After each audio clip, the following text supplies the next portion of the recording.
What's up, everyone? Just wanted to do a video today. Just looking at some different workouts and stuff like that. So with this one here, I've been working on my deadlift more. And there's a couple different things that I've been changing recently. So first of all, I'm doing a wider stance with the deadlift here. So I spread my feet further apart. I'm also using it's a fairly smooth bar. There's almost no knurling on it. So I'm really focusing on trying to have to squeeze the bar as hard as possible to try and build up that grip strength so I don't have to rely on the knurling. And these are both pretty important things that you can work on. I think grip strength especially is a deciding factor in a lot of things. There's been a lot of studies that have been shown with all-cause mortality and such where the improved grip strength actually reduces your chances of all-cause mortality.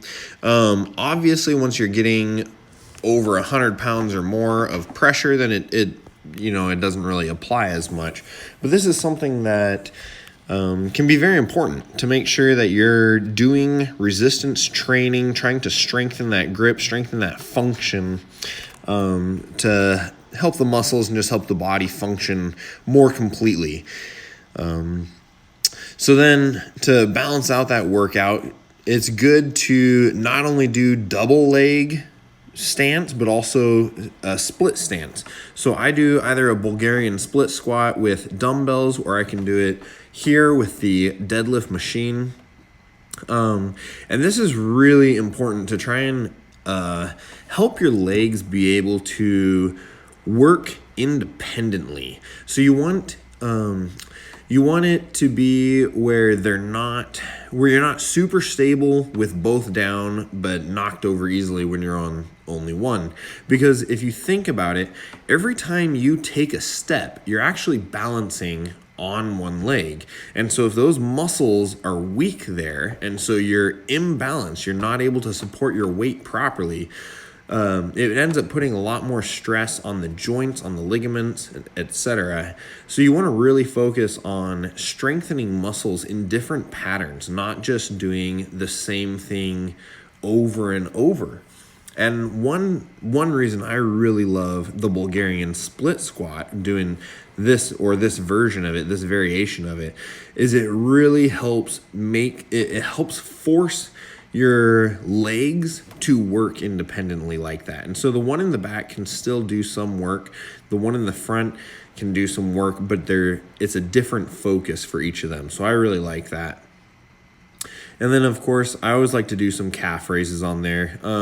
Calves I've never had massive calves, and I've never really tried to have massive calves. I've always tried to have strong calves, though. And so that's something that you want to really pay attention to. And calves, you want to think about it too, because they're an endurance muscle. So you're not going to be doing a lot of fast reps with them. You really want to have slow, controlled movements, especially with your calves. And that's what's going to help strengthen them and help cause them to grow, help them to stabilize. And then last thing, I tried to include just some single leg eccentric work for my quads. I did it with my hamstrings too, but I didn't get that recorded. And so yeah, this is a really easy exercise that you can do. Use both legs, straighten out, bring the bar all the way up, and then just use one to control the descent. And just try and have it a nice, slow, controlled descent that way. And work on the eccentric movement. You're not trying to do a huge amount of weight. You're not trying to power through anything necessarily. You're just trying to control that weight on the way down. So this is a really nice finisher, especially once your muscles are more fatigued, once they're more tired. This is something that you can do that can really help just finish off the muscle, basically, and just really helps with everything.